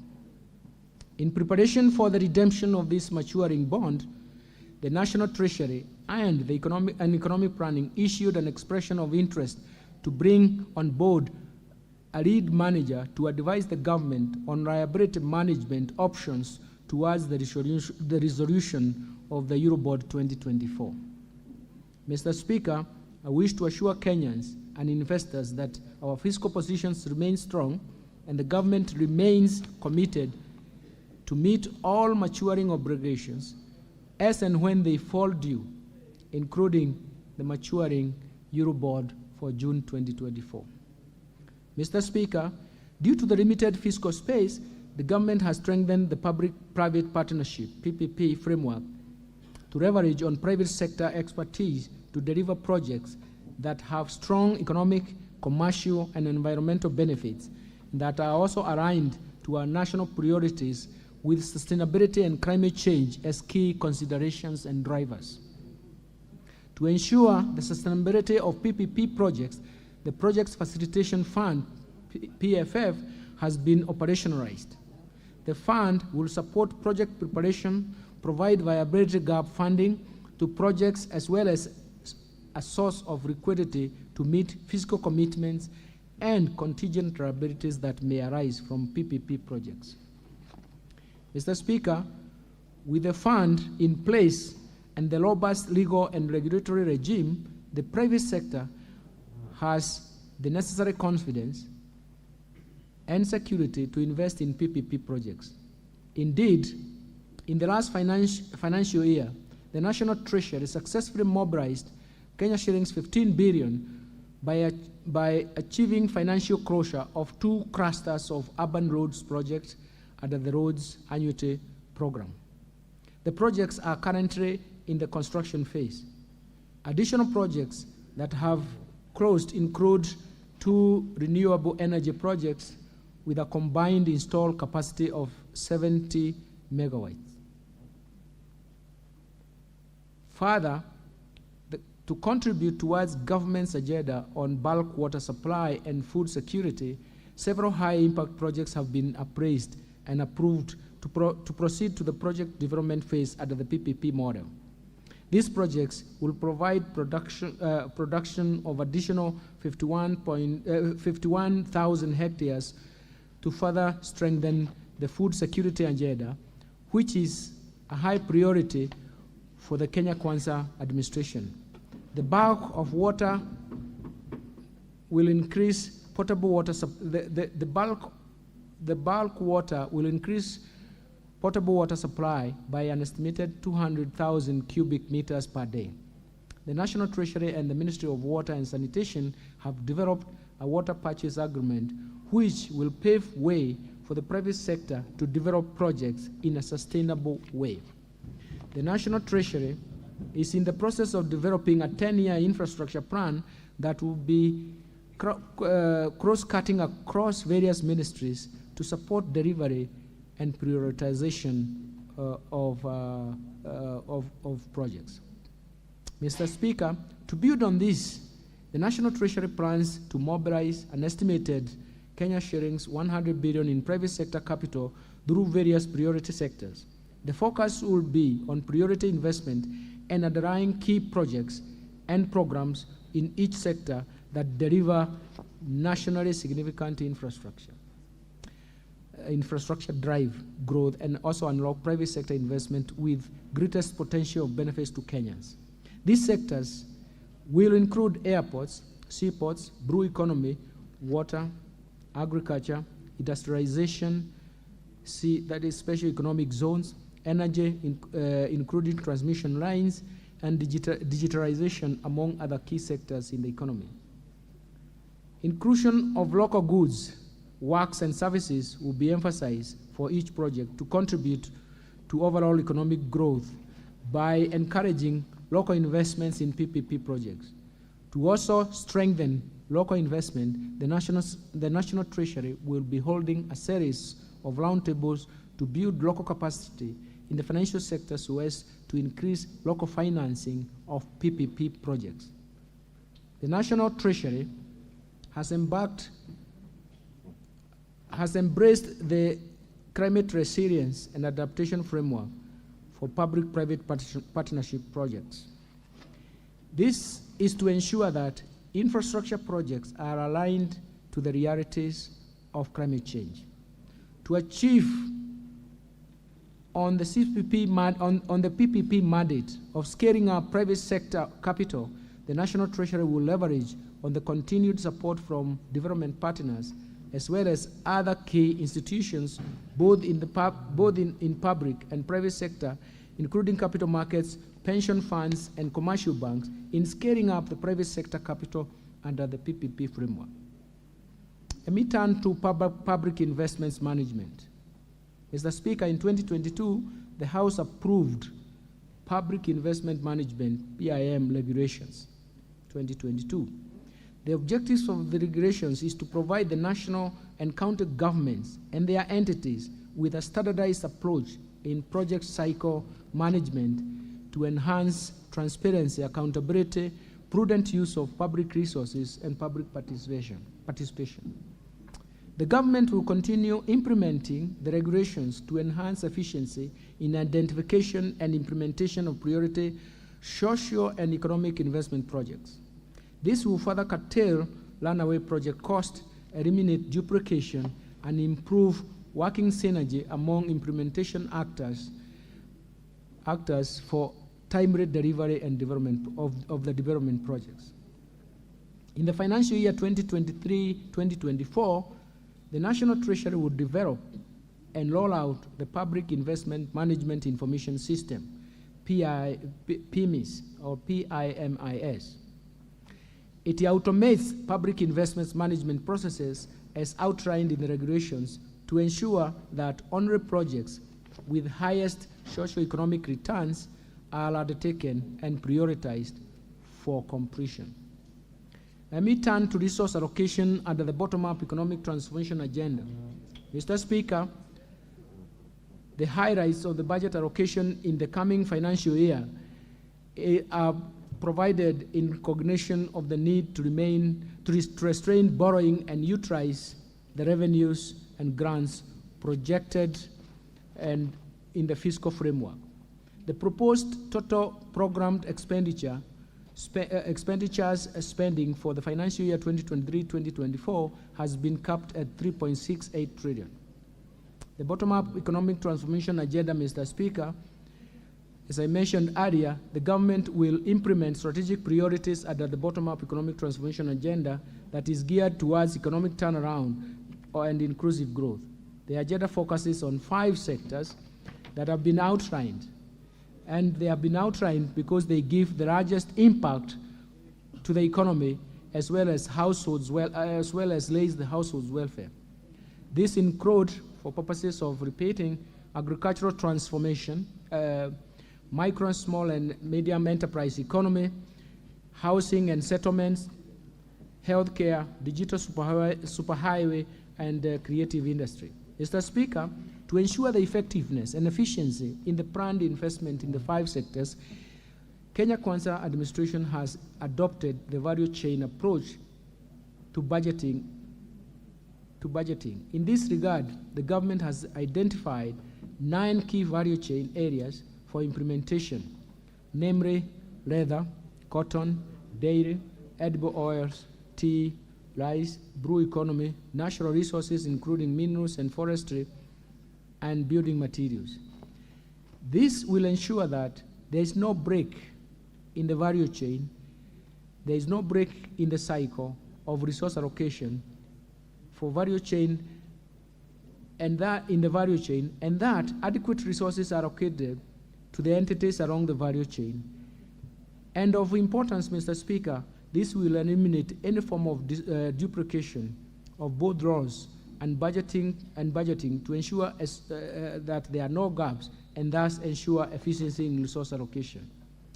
Agricultural transformation and inclusive growth, Mr. Speaker, the government will implement interventions to ensure food security in the country through climate change, mitigation, and adaptation, thereby reducing the cost of living.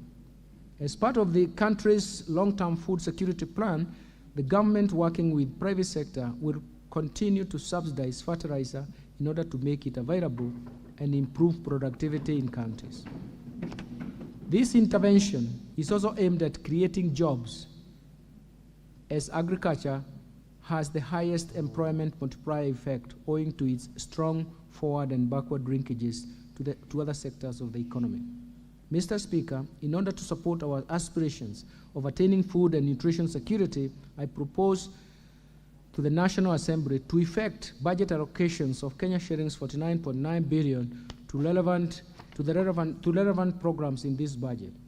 Out of this, 5.5 billion shillings is proposed for fertilizer subsidy program, 8.6 billion for the National Agricultural Value Chain Development Project, 2.7 billion for the National Agricultural and Rural Inclusivity Projects, 2.1 billion for the Kenya Studio Enhancement Program, 2.8 billion for the Emergency Locust Response, 1.4 billion for small-scale irrigation and value addition programs, 1.3 billion on food production and nutrition security program, 500 million for agricultural sector development support program, and 596 million for the food security and crop diversification projects. Mr. Speaker, to improve livestock production, I propose to the National Assembly to effect budget allocation of Kenya shillings 3.7 billion to de-risking, inclusion, and value enhancement of pastoral economies program. Kenya shillings 2.1 billion for livestock value chain support project.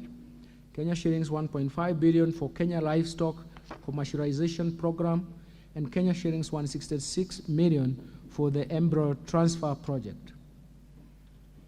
I also propose to the National Assembly to effect budget allocation of Kenya shillings 350 million for the development of the leather industrial park at Kinani.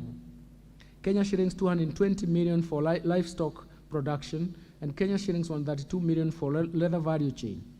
To enhance animal disease control, I propose to the National Assembly to effect budget allocations of Kenya shillings 130 million for sustainable sassafras and trypanosomiasis-free areas in Kenya, and Kenya shillings 135 for the establishment of liquid nitrogen hydrogen.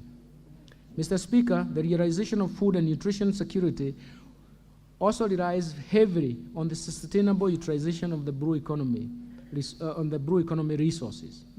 To promote this, I propose to the National Assembly to effect budget allocation of Kenya shillings 2.6 billion for the acquisition, for the aquaculture business development projects. Kenya shillings 3.5 billion for Kenya marine fisheries and socio-economic development projects. Kenya shillings 1.2 billion for marine fish stock assessment. Kenya shillings 580 million for capacity building in deep sea fishing. Kenya shillings 142 million for the rehabilitation of fish landing sites in Lake Victoria. Kenya shillings 141.5 million for the aquaculture technology development and innovations transfer. Kenya shillings 500.7 million for Liwatoni ultra-modern fish hub, and Kenya shillings 88 million for the development of the blue economy initiatives. Mr. Speaker, in order to increase agricultural productivity and enhance the resilience to climate change risks in targeted smallholder farming and pastoral communities in Kenya, I propose to the National Assembly to effect budget allocations of Kenya shillings 1.5 billion for climate smart agriculture productivity project, Kenya shillings 625 million to enhance drought resilience and sustainable livelihood program, Kenya shillings 318 million towards adding drought emergencies in Kenya project. In addition, I propose to the National Assembly to effect budget allocations of Kenya shillings 300 for the crop insurance scheme to reduce the vulnerabilities of Kenya farmers to disease and natural disasters.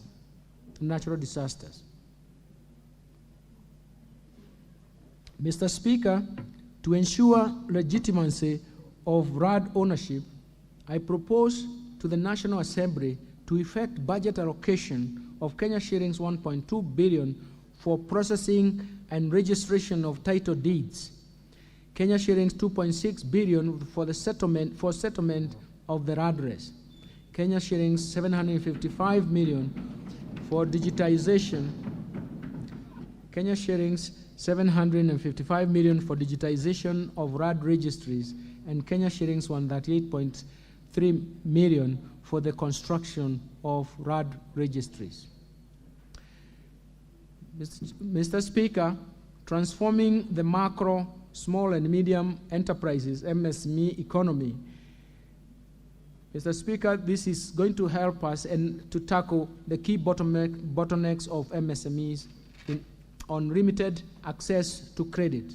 The government rolled out in November 2022 Financial Inclusion Fund, popularly known as the Hustlers Fund, with an initial target budget of 20 billion shillings in the current financial year as an intervention to correct market failure problems at the bottom of the pyramid.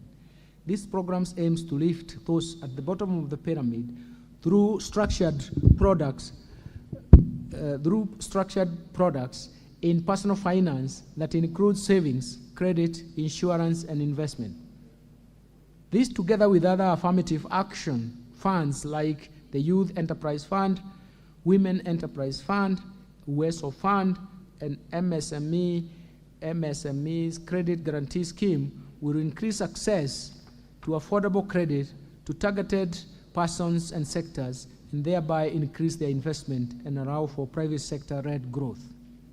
To further support MSMEs, women, and the youth of this country, I propose to the National Assembly to effect an additional budget allocation of Kenya shillings 10 billion towards the Hustlers Fund, Kenya shillings 300 million to SMEs in the manufacturing sector, Kenya shillings 182.8 million for Women Enterprise Fund, Kenya shillings 175 for Youth Enterprise Fund, Enterprise and Development Fund, and Kenya shillings 192 million to UESO Fund. These allocation will inevitably guarantee access to affordable credit to the hustlers, households, MSMEs, and therefore accord them an opportunity to make their rightful contribution to nation building. Let me turn to housing and settlement. Mr. Speaker, the cost of housing is a heavy burden to the majority of Kenyans and is the main factor driving the proliferation of slums in the country. The government's commitment is to turn the housing challenge into an economic opportunity to create quality jobs for our over 100,000 young people graduating from TVETs every year, directly in the construction sector, and also indirectly through the production of building products. This will be achieved through, among others, facilitating the delivery of 250,000 houses per annum and enabling affordable housing mortgages. To ensure success of this initiative, I propose to the National Assembly to effect budget allocation of 35.2 billion for the housing program. This includes 7.3 billion under the Kenya Urban Program, KENUP, Kenya shillings 5.5 billion to Kenya Mortgage Refinance Company for enhancement of the company's capital, as well as for on-lending to primary mortgage lenders, Kenya shillings 3.2 billion for construction of affordable housing units, as well as Kenya shillings 3.3 billion for the construction of social housing units. Other key proposed allocations to the housing, urban development, and public works sector includes shillings 5.5 billion for the Kenya Informal Settlement Improvement Project Phase 2, Kenya shillings 5.2 billion for the construction of markets, Kenya shillings 932 million to the maintenance of government pool houses, Kenya shillings 1.1 billion for the construction of housing units for the National Police and Kenya prisons, Kenya shillings 637 million for the Kenya municipal programs, and Kenya shillings 150 million for the construction of footbridges, and Kenya shillings 300 million for the development of appropriate building technology. Enhancing the quality and affordable health care. Mr. Speaker, the Kenya Kwanza administration is committed and determined to realize the constitutional right to health in the shortest time period by delivering a universal health care coverage USA system. This entails promoting access to quality and affordable health care through the Universal Health Care Coverage Program. Towards this end, Mr. Speaker, I propose to the National Assembly to effect budget allocation of Kenya shillings 141.2 billion to the health sector to support various programs aimed at supporting universal health care coverage. Mr. Speaker, specific proposed allocation for the various activities and programs include Kenya shillings 18.4 billion for the universal health care coverage, Kenya shillings 3.7 billion for the Kenya COVID-19 emergency response project, Kenya shillings 4.1 billion for free maternity health care, Kenya shillings 5.9 billion for the managed equipment services, as well as managed equipment services, MES, as well as Kenya shillings 1.7 billion to provide medical cover for the elderly and severely disabled persons in our society. Mr. Speaker, to lower cases of HIV/AIDS, malaria and tuberculosis in the economy, Kenya shillings 24.8 billion is proposed at a global fund, and Kenya shillings 4.6 billion to enhance vaccines and immunization program. Mr. Speaker, to promote early diagnosis and management of cancer and reduce the burden of treatment among Kenyans, I propose to the National Assembly to effect a budget allocation of Kenya shillings 1.9 billion for construction of cancer center at Kisii Level 5 Hospital, Kenya shillings 500 for strengthening of cancer center management at Kenyatta National Hospital, and an additional Kenya shillings 155 million is proposed for the establishment of regional cancer centers.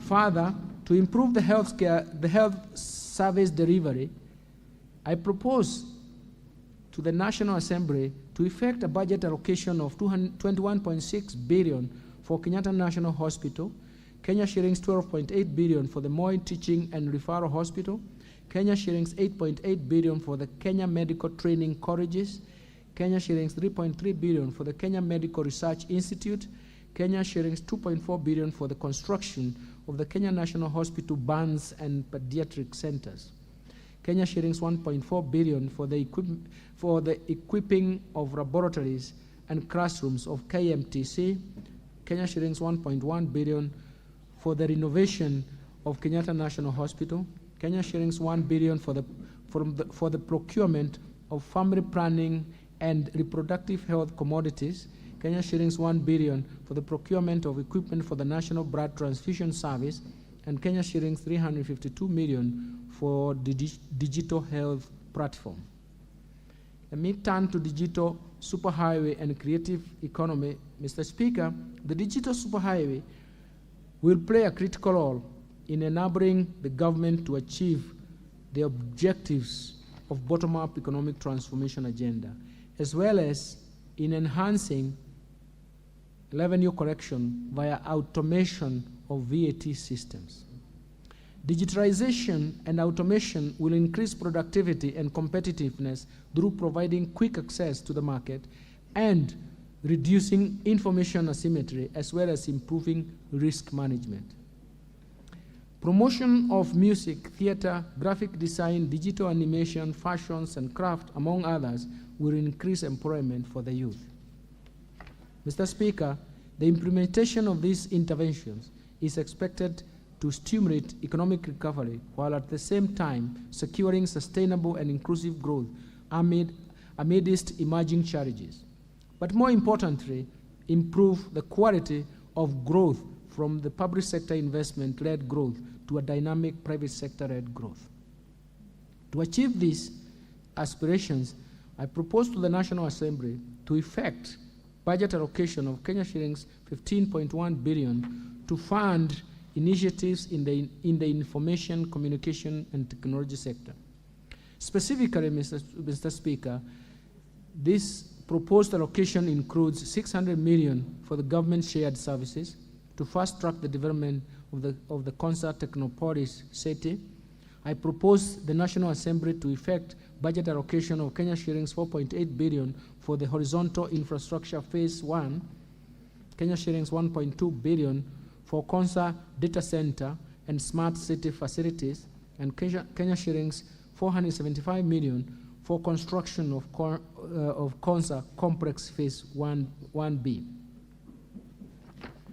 Mr. Speaker, other proposed allocations include 5.7 billion shillings for the construction of the Kenya Advanced Institute of Science and Technology at Konza Technopolis, Kenya shillings 1.3 billion for maintenance and rehabilitation of the National Optic Fiber Backbone Phase 2 expansion cable, and Kenya shillings 583 million for the maintenance and rehabilitation of the last mile county connectivity network.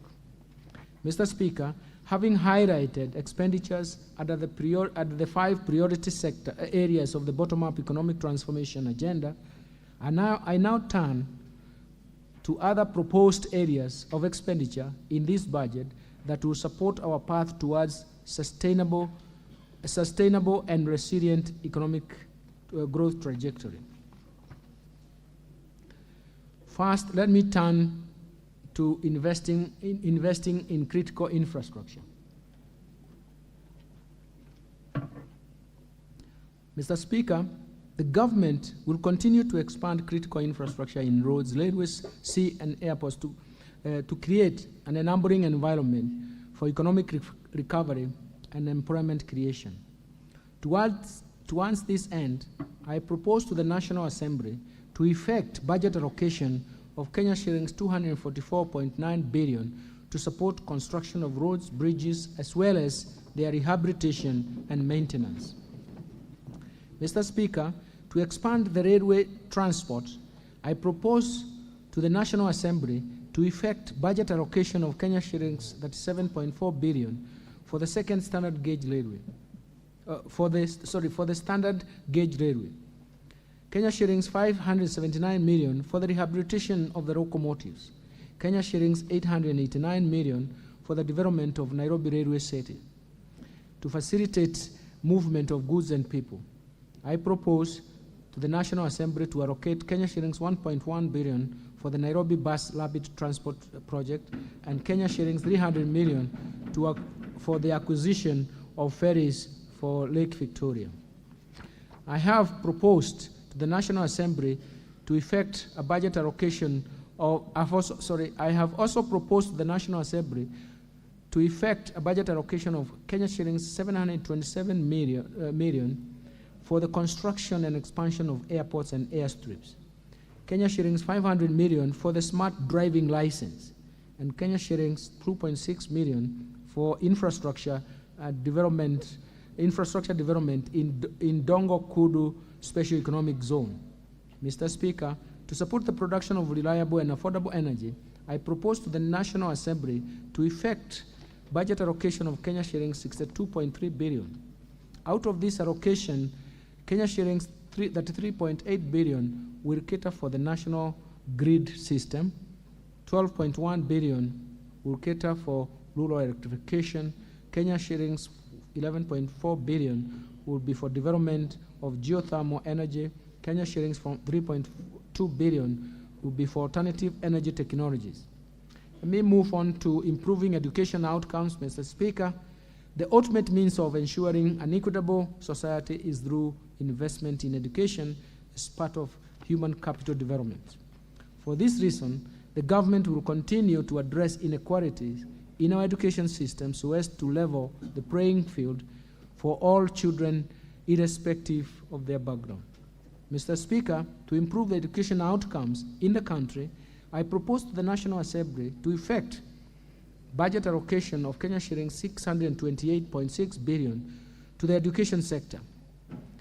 Out of the proposed allocation, Kenya shillings 12.5 billion will cater for the free primary education, Kenya shillings 65.4 billion for the free day secondary education, including insurance under NHIF for secondary school students, Kenya shillings 25.5 billion for junior secondary school capitation, Kenya shillings 5 billion to support examinations fee waiver, Kenya shillings 4.8 billion for recruitment of 20,000 intern teachers, Kenya shillings 1 billion for the promotion of teachers, Kenya shillings 4.9 billion for the school feeding program, and Kenya shillings 940 million for the provision of sanitary towels.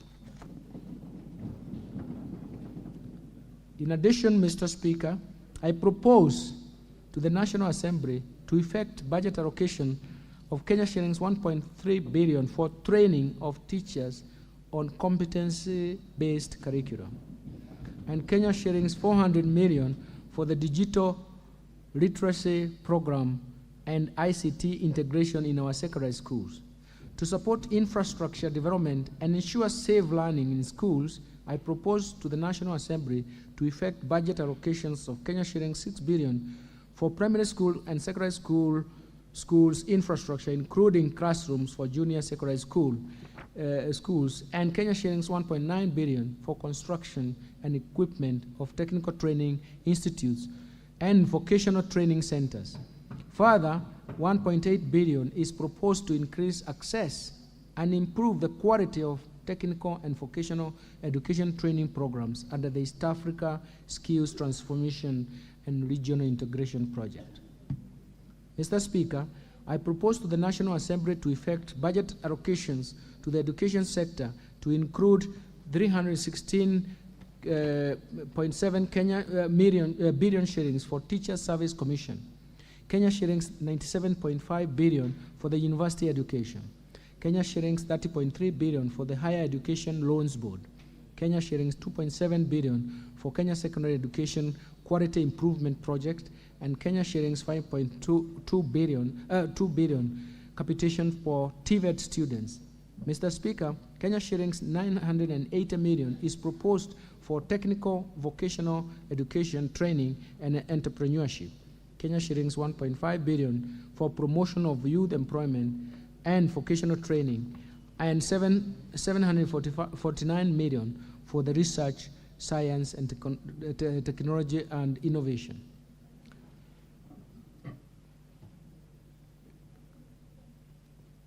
Let me move now to supporting manufacturing for job creation. Mr. Speaker, in order to improve productivity in the manufacturing sector, as earlier indicated, the government has adopted a value chain approach through bottom-up economic transformation agenda. This will address bottlenecks that impede the growth of the manufacturing sector in order to create jobs and enhance